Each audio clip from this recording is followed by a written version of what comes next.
প্যান্টের উপরে জাঙ্গিয়া পরা দেখলে যদি ভাবেন লোকটা সুপারম্যান, তাহলে বস আপনি এখনো জীবনের আসল খেলাটাই দেখেননি। কারণ আজ আমি আপনাদের এমন এক সুপার দুঃখী হিরোর সাথে পরিচয় করিয়ে দেব, যার জীবনের প্যারা দেখলে আপনার নিজের জীবনের সমস্ত সমস্যাকেই ডাল ভাত মনে হবে। একবার চোখ বন্ধ করে ভাবুন তো এমন এক সুপারম্যানের কথা, যার কাছে সবচেয়ে বড় ভিলেন থ্যানোস বা জোকার না, বরং সকাল 9টার অ্যালার্ম, যে একটা ফু দিয়ে পৃথিবীর সব মোমবাতি নিভিয়ে দিতে পারে, কিন্তু বসের সামনে গেলেই নিজের ফিউজটাই উড়ে যায়, যার এক্স-রে ভিশন আছে, কিন্তু এত কিছু থাকার পরেও গার্লফ্রেন্ডের সামনে বকাটেদের হাতে মার খেতে হয়। এমনকি কিভাবে আকাশে উঠতে হয় সেটাও তাকে শিখতে হয়েছিল বাচ্চাদের কাছ থেকে। জি হ্যাঁ, ইনি হলেন সেই মহাপুরুষ যিনি আমাদেরকে শিখিয়েছেন যে সুপার পাওয়ার থাকলেই সব হয় না। তো আর দেরি কেন, হাতের কাজ ফেলে মন খারাপের ঝুলিটা দূরে ফেলে দিন। চলুন আমরা সবাই মিলে ডুব দেই কমেডির এক মহাসাগরে, আর দেখে নেই স্প্যানিশ মুভি সুপার লোপেজ, যা আপনাকে হাসির রোলার কোস্টারে চড়িয়েই ছাড়বে। বেলটা শক্ত করে বাঁধুন, কারণ আমরা এখনই উড়াল দিচ্ছি। আর বরাবরের মতোই আমি মুভিম্যান আছি আপনাদের সাথে।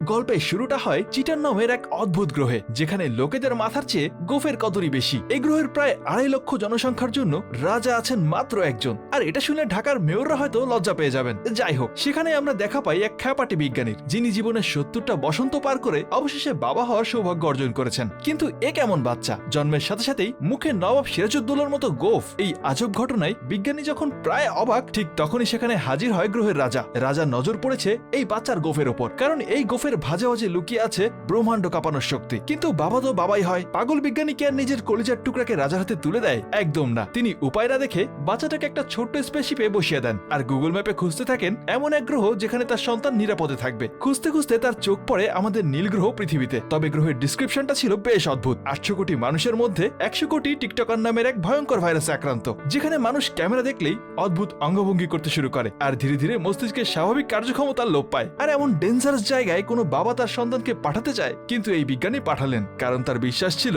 তার ছেলে একদিন এই টিকটকারদেরকে সোজা করে দেবে। যাই হোক, শত্রুরা হামলা করার আগেই তিনি রকেটটা লঞ্চ করে দেন আমেরিকার উদ্দেশ্যে। আর যেই না রকেট আকাশে উড়াল দিল, অমনি সেখানে সেনাবাহিনী নিয়ে হাজির হলো স্বয়ং রাজা। আর এই রাজা অন্য কেউ নন, ওই বিজ্ঞানীরই বড় ভাই রাজু। সম্পর্কে তিনি হন বাচ্চার বড় চাচা। তিনি এসে অ্যাকশন মুভির ভিলেনদের মতো হুঙ্কার দিয়ে জিজ্ঞেস করলেন, আমার ভাইস্তা কই? কিন্তু বিজ্ঞানী আর তার স্ত্রী এমন ভাব করলেন যে তারা কিছুই জানে না। ঠিক তখনই এন্ট্রি নেয় রাজার ছোট মেয়ে আদা। সে নামের মতোই কাজের, মানে অন্যের মাথায় আদার মতো গেঁথে গিয়ে সব তথ্য বের করে আনতে পারে। সে তার মাইন্ড রিডিং এর ক্ষমতা ব্যবহার করে জেনে নেয় যে ভাইস্তাকে পৃথিবী নামক এক গ্রহে পাঠানো হয়েছে। তাই রাজু তার মেয়ে আদাকেও অন্য একটা ক্যাপসুলে বসিয়ে ভাইস্তার পিছনে লেলিয়ে দেয়। কিন্তু সমস্যা হলো দুটো ক্যাপসুলই সেম মডেলের, তাই একটা আরেকটাকে ধরতে পারবে না, শুধু পিছু নিতে পারবে। প্রথমে তারা সৌরজগতের বিভিন্ন গ্রহ যেমন জুপিটারের পাশ দিয়ে যাওয়ার সময় সেখানকার বিখ্যাত হালুয়া না খেয়েই চলে যায়। এরপর শনির বলয় দেখে রিং টসের মতো খেলার লোভ সামলে পৃথিবীর দিকে এগোতে থাকে। কিন্তু সমস্যাটা ঘটে একেবারে শেষ মুহূর্তে। আমেরিকায় টম ক্রুজের বাড়ির পাশে ল্যান্ড করার বদলে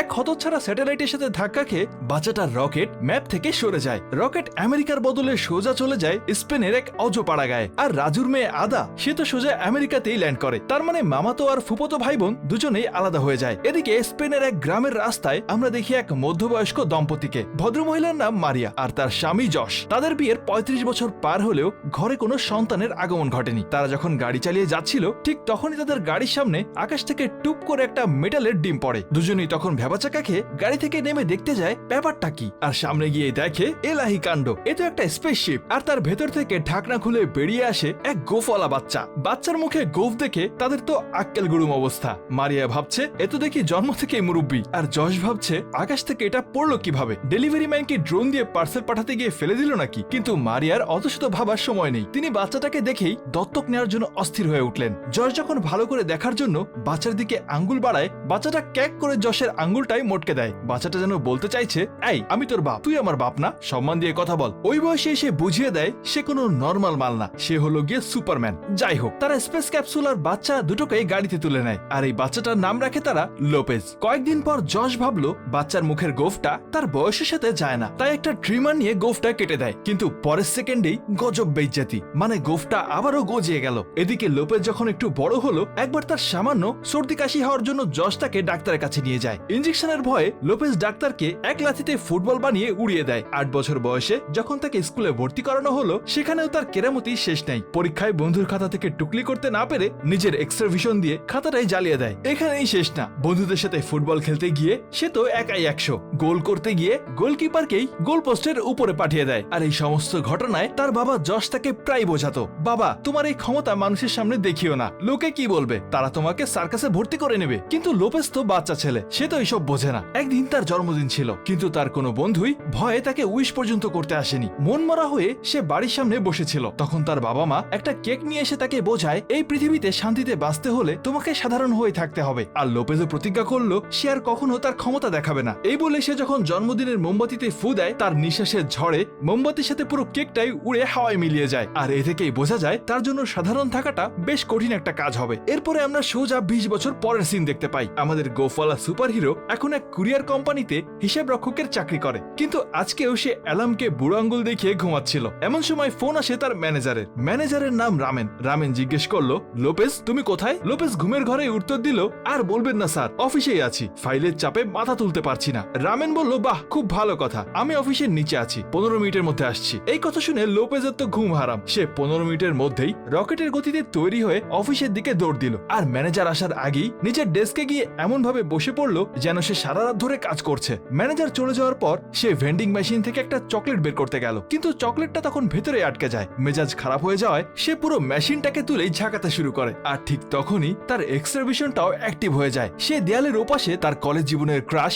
লুইসকে দেখতে পায়। এত বছর পর লুইসকে দেখে লোপেজ তো পুরাই ফিদা। লুইসও তাকে চিনতে পারলো। তাদের টুকটাক কথা চলার মাঝখানেই ম্যানেজার চলে আসে। আর লুইসকে দেখে ম্যানেজারেরও হার্টবিট বেড়ে যায়। সে কোনো ইন্টারভিউ ছাড়াই লুইসকে চাকরি দিয়ে দেয়। আর লুইস আগামীকাল থেকে জয়েন করবে বলে চলে যাওয়ার পর লোপেজও কাজ ফেলে তার পিছু নেয়। আর রোড সাইড রোমিওর মতো ট্রেন স্টেশন পর্যন্ত তাকে ফলো করে। তারপর পিজা খাওয়ার অফার দেয়। পিজা খেতে খেতে তারা যখন পুরোনো দিনের গল্প করছিল, তখন সেখানে কিছু বকাটে ছেলে ঢুকে হুলস্থুল শুরু করে দেয়। লুইস তাদেরকে থামাতে গেলে তারা উল্টো লুইসকেই আন্টি বলে অপমান করে। এতে লুইস রেগে গিয়ে ঝামেলা শুরু করে দেয়। ছেলেগুলো তাদের দুজনকেই গালাগালি করতে থাকে। আর এক পর্যায়ে লোপেজকে ধাক্কা দিয়ে ফেলেও দেয়। এদিকে লোপেজের ভেতরে থাকা সুপারম্যানের সত্তা কিলবিল করে উঠলেও বাবার দেওয়া কসমের কথা ভেবে সে চুপচাপ মার খেয়ে যায়। এই ঘটনায় লুইস তার উপরে বেশ হতাশ হয়। সেদিন রাত্রে স্টেশনে বসে লোপেজ যখন এই নিয়ে আফসোস করছিল, তখনই স্টেশনের লাইটগুলো পাগলের মতো জ্বলতে নিভতে শুরু করে। মাইকে ঘোষণা হয় পরের ট্রেনটা ব্রেক ফেল করেছে, আর সেটাকে কিছুতেই থামানো যাচ্ছে না। আর বলতে বলতেই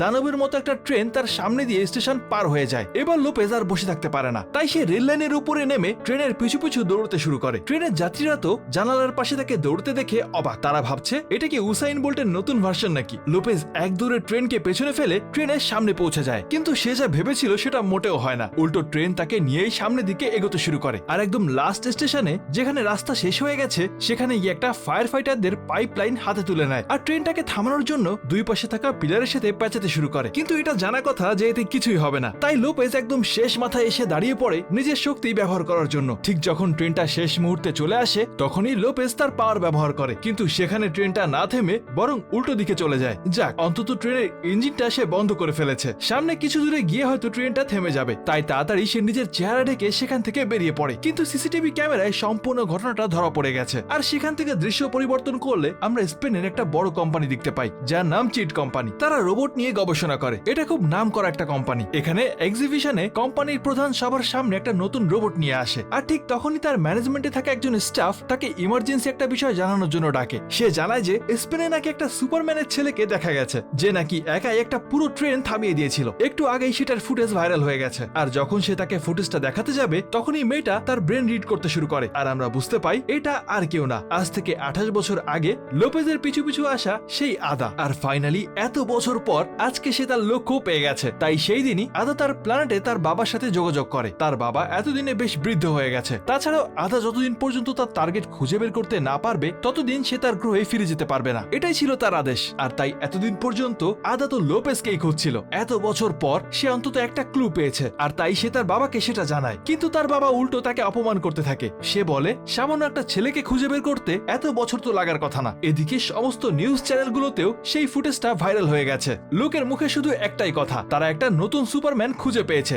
যে তাদের সবাইকে বিপদ আপদ থেকে বাঁচাবে। এমনকি আদা নিজেও রিপোর্টারদের সামনে লোপেজকে উদ্দেশ্য করে অভ্যর্থনা জানায়। এদিকে লোপেজ আর তার অফিসের সবাই তখন টিভির সামনে দাঁড়িয়ে নিউজগুলোই দেখছিল। কিন্তু কেউ তো জানে না আসলে লোপেজই তো সেই সুপার হিরো। কিন্তু লোপেজও মনে মনে ঠিক করে রেখেছে সে কখনোই কারো সামনে যাবে না, কারণ দুনিয়ার কাছ থেকে সে তার ক্ষমতা লুকিয়ে রাখতে চায়। এদিকে এতদিনে লুইসের সাথেও তার একটা বেশ ভালো সম্পর্ক তৈরি হয়ে গেছে, সেটাকেও সে আর নষ্ট করতে চায় না। কিছুদিন পর লোপেজ যখন লুইসের সাথে একটা ক্যাফেতে দেখা করতে যাচ্ছিল, তখন হঠাৎ করে ট্রেনে থাকা অবস্থায় তার কানে কোথা থেকে একটা সাউন্ড আসতে শুরু করে। সে শুনতে পায় আদা তাকে বলছিল, যদি তুমি আমার কথা শুনতে পেয়ে থাকো তাহলে অবশ্যই একবার দেখা করতে আসো, আমি তোমার জন্য অপেক্ষা করছি। তুমি নিশ্চয়ই জানতে চাও তোমার এই ক্ষমতার রহস্য কি, তাই না? আর আমি তোমার ব্যাপারে সবকিছু জানি। আর এই কথা শোনার পর কৌতূহল নিয়ে লোপেজ ফাইনালি আদার সাথে দেখা করতে চলে আসে। আর এখানে তাকে বেশ সুন্দরভাবে ওয়েলকাম করা হয়, কিন্তু লোপেজ কিছুই বুঝে উঠতে পারছিল না। সেখানে যাওয়ার পর আদা তাকে বলে, তুমি কি সেই এক্সপেরিমেন্টের ফল যাকে আমি খুঁজে বেড়াচ্ছি? তুমি কি চাও না তোমার বাড়িতে ফিরে যেতে?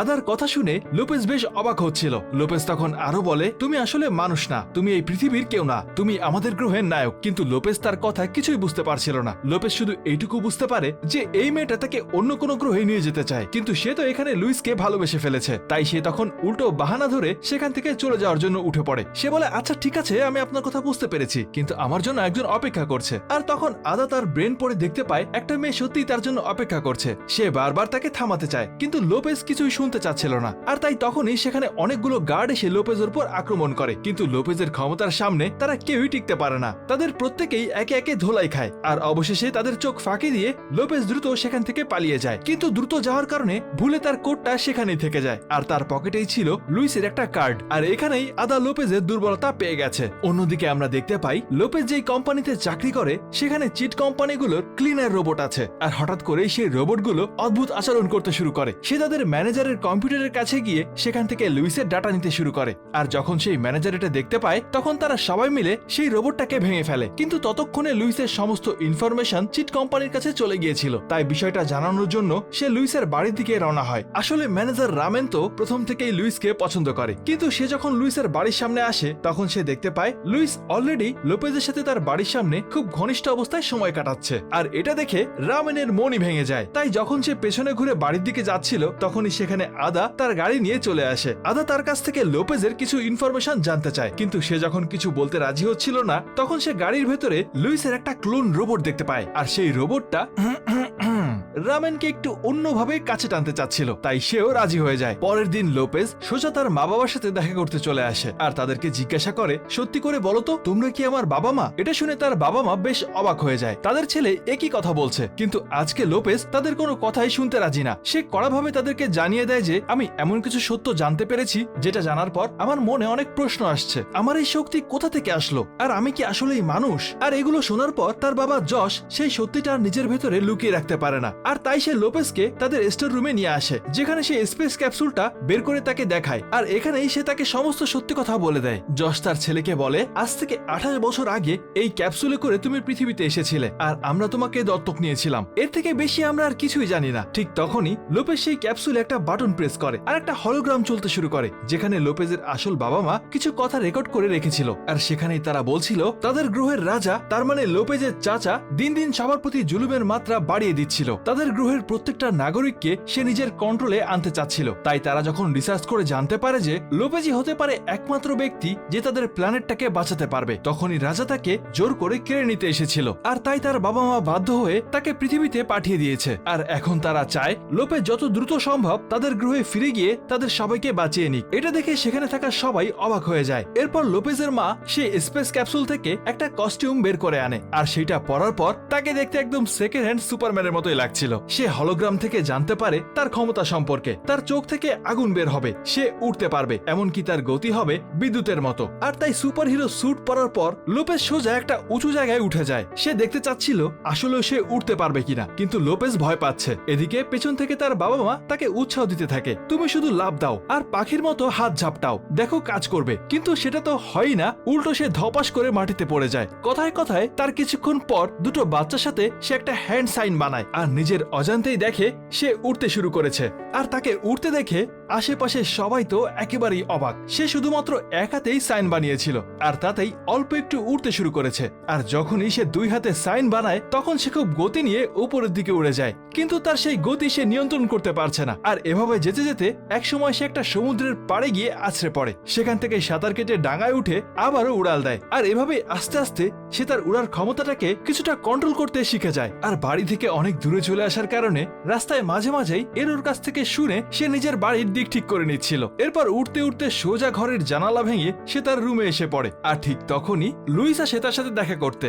লোপেজের মা দ্রুত তাকে আবারও আগের মতো সাজিয়ে দেয়। লোপেজ আর লুইস যখন তাদের রুমে বসে কথা বলছিল তখন লোপেজ খেয়াল করে লুইসের আচরণ, কথাবার্তা সবকিছুই কেমন যেন অদ্ভুত, কারণ এটা আসলে আসল লুইস ছিল না, বরং লুইসের মতো দেখতে সেই রোবটটা ছিল। অন্যদিকে অফিসে বসে আদা তাকে কন্ট্রোল করছে, কিন্তু কথার মাঝখানে আদা বুঝতে পারে সে ধরা পড়ে যাবে। তখনই সে আর কোনো কিছু গোপন না রেখে উল্টো সেই রোবট দিয়ে লোপেজের উপর আক্রমণ করতে শুরু করে, যা দেখে লোপেজের বাবা মা খুবই ভয় পেয়ে যায়। তারা মনে মনে ভাবছিল এ আবার কেমন গার্লফ্রেন্ড রে বাবা। এদিকে লুইসের এই আক্রমণে লোপেজও একেবারেই কনফিউজ, সে বুঝতেই পারছিল না কি হচ্ছে এগুলো। কিন্তু যখনই লুইসের সেই রোবটটা লোপেজের মায়ের উপরে আক্রমণ করে তখন লোপেজ আর নিজেকে আটকে রাখতে পারে না, সে সোজা লুইসের মাথায় আঘাত করে, যার কারণে তার মাথাটা ভেঙে গিয়ে লোপেজের বাবার হাতে পড়ে। আর এই কারণে অন্যদিকে থাকা আদার ইউনিটের কন্ট্রোলটা ডিসকানেক্ট হয়ে যায়। এদিকে লোপেজও বিষয়টা নিয়ে এখন সিরিয়াস হয়, যেহেতু তার পরিবার পর্যন্ত ব্যাপারটা পৌঁছে গেছে তাহলে বিষয়টা এবার গুরুত্ব দিতেই হবে। তাই সে বেরিয়ে পড়ে লুইসকে খুঁজতে, কারণ সম্ভবত আদা এবার তাকে ব্ল্যাকমেইল করার জন্য লুইসকেই টার্গেট করবে। সে সোজা শহরে চলে আসে আর লুইসের সাথে গিয়ে দেখা করে। লুইস তখন তার উপরে খুব রেগে আছে, কারণ গত রাত থেকে সে তার কোনো খোঁজ খবরই নেয়নি আর সবকিছু হাতের বাইরে যাচ্ছে চিন্তা করে লোপেজ এখন তাকে সব সত্যি কথাটা খুলে বলে যে সে আসলে এই গ্রহের কেউ না, সে একজন সুপার হিউম্যান। এমনকি সেদিনকার ট্রেনটাও অন্য কেউ না, বরং সে নিজেই থামিয়েছিল। সে এখন উঠতে পারে, বিদ্যুতের মতো দৌড়াতে পারে, এই সবকিছুই সে লুইসকে খুলে বলে। আর যখন তাকে বিশ্বাস করানোর জন্য সে উঠতেই যাবে তখনই পেছন থেকে কেউ তাকে টেনে ধরে। আসলে সেখানে একটা ফেস্টিভ্যাল চলছিল আর সেখানে যেমন খুশি তেমন সাজো কম্পিটিশন চলছে। এখানে এক একজন এক এক রকমের সেজে এসেছিল আর তাই তারা ভাবছিল হয়তো লোপেজও তাদের কম্পিটিশনে অংশগ্রহণ করতে এসেছে। কিন্তু লোপেজ তাদেরকে বোঝায়, দেখ ভাই, আমি তোদের মতো নকল না, আমি আসল। কিন্তু তারা উল্টো তাকে নিয়ে হাসি ঠাট্টা শুরু করে দেয়। আর সেই ফাঁকে আদার লোকেরা কখন যে লুইসকে ধরে নিয়ে গেছে সেটা লোপেজ বুঝতেও পারেনি, তাই সে লুইসকে খুঁজতে সামনের দিকে এগোয়। কিন্তু বাকিরা তখনও তার সাথে ঝামেলা করছিল। আর তখনই হঠাৎ করে তার কানে আবারও সেই আওয়াজটা আসতে শুরু করে। এটা আদার কণ্ঠ। সে বলছে,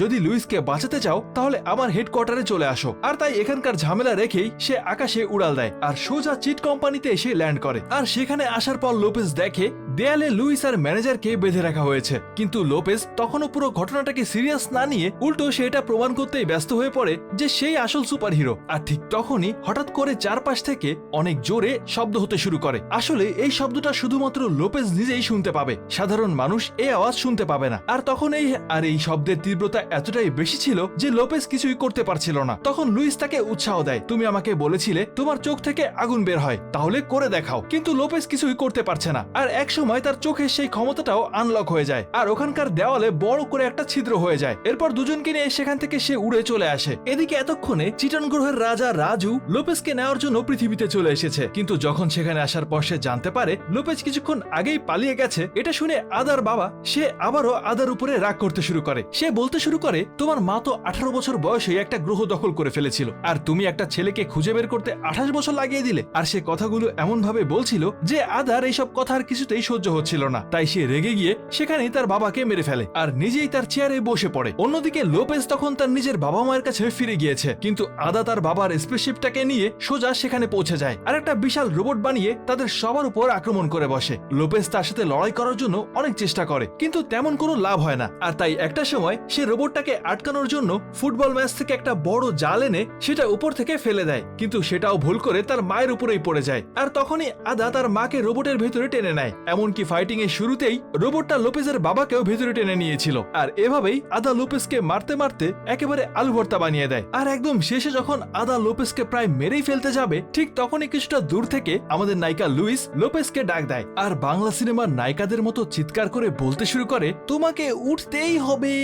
ব্যাস আর কি, নায়িকা বলে দিয়েছে। লুইসের ভালোবাসার টানে লোপেজ আবারও শক্তিশালী হয়ে ওঠে। এরপর সে রোবটটাকে ইচ্ছা মতো মারতে শুরু করে আর একসময় তাকে মারতে মারতে ড্যামেজ করে সুইমিং পুলের পানিতে ফেলে দেয়, যার কারণে সম্পূর্ণ রোবটটাই নষ্ট হয়ে যায় আর বাকিরাও রোবটের ভেতর থেকে বেরিয়ে আসে। বাট লুইসের এই ডাকটা প্রথমে দিলে কি হতো, বেচারা আমাদের সুপারম্যান ফাও ফাও কতগুলো মার খেল। রোবট থেকে বেরোনোর পর লোপেজের বাবা জশ তাকে বলে, এখন তোমার নিজের গ্রহে ফিরে যাওয়া উচিত, তোমার আসল বাবা মা হয়তো তোমার জন্য অপেক্ষা করছে। কিন্তু লোপেজ তখনও মনে মনে দ্বিধাদ্বন্দ্বে আছে। তারপর কিছুদিন পরের দৃশ্য দেখা যায় যেখানে আমরা চিটান গ্রহটাকে দেখি আর সেখানে শুধুমাত্র আদাকেই পাঠিয়ে দেওয়া হয়েছে আর লোপেজ তার বাবা মার সাথে পৃথিবীতেই রয়ে গেছে। যেহেতু চিটান গ্রহের রাজা পৃথিবীতে তার মেয়ের হাতেই মারা গেছে তাই সেখানে আর কোনো বিপদের সম্ভাবনা নেই, তো সে সেখানে গিয়ে আর কি রক্ষা রক্ষা করবে, বরং সে পৃথিবীতে থেকেই পৃথিবীকে রক্ষা করতে চায়। আর তাছাড়াও আমাদের আদা কিন্তু আসলে অতটা খারাপ ছিল না, শুধুমাত্র বাবার কথা শোনানোর জন্যই সে এইসব করতো। ব্যাস আর কি, এখানেই শেষ হয়ে যায় আমাদের সুপারম্যানের গুলিস্তানের ভার্সনের এই সিনেমাটা। তো বন্ধুরা, এই ছিল মোচলা সুপার হিরোর গল্প। এই সিনেমা আমাদেরকে হাসতে হাসতে একটা জিনিস খুব পরিষ্কারভাবে শিখিয়ে দেয়, সবাইকে সুপার হিরো হতে হবে তার কোনো কথা নাই, কিন্তু নিজের ক্ষমতাটা ঠিক জায়গায় ঠিক সময় ব্যবহার করাটাই আসল হিরোইজম। সারাদিন পাওয়ার লুকিয়ে রেখে লাভ নাই, আবার যেখানে দরকার সেখানে চুপ করে থাকাটাও বিপদ। লোপেজ আমাদেরকে দেখিয়ে দিল কখন চুপ থাকতে হয় আর কখন ট্রেনের সামনে গিয়ে দাঁড়াতে হয়। এই ব্যালেন্সটাই জীবনের আসল সুপার পাওয়ার। তাই মনে রাখবেন, আপনার মোজ না থাকলেও সমস্যা নেই, আকাশে উঠতে না পারলেও চলবে, শুধু মানুষের পাশে দাঁড়ানোর সাহস থাকলেই আপনারাও নিজেদের লাইফে সুপার হিরো। এই ছিল আজকের গল্প। আর এখন চলে যাচ্ছি সরাসরি আমাদের মুভি ম্যানের ফ্যান সেকশনে। আর আমাদের আজকে সেরা মন্তব্যকার হিসেবে নির্বাচিত হয়েছেন সাজিদুল হক ভাই। তিনি বলেছিলেন, আপনার এক্সপ্লেইন করা মুভিগুলো দেখলে খুব ভালো লাগে, সত্যি খুব সুন্দর সুন্দর মুভি আপনি এক্সপ্লেইন করেন। আপনাকে অনেক ধন্যবাদ সাজিদ ভাই। আর এভাবে আমাদের পাশে থাকার জন্য আপনাদের সবাইকে জানাই অন্তরের অন্তঃস্থল থেকে অসংখ্য ভালোবাসা। আজকের মতো এখানেই বিদায় নিচ্ছি, আবার দেখা হবে নতুন কোনো মুভির গল্প নিয়ে। ততদিন পর্যন্ত সবাই ভালো থাকুন আর অবশ্যই ভালোকে ভালোবাসুন।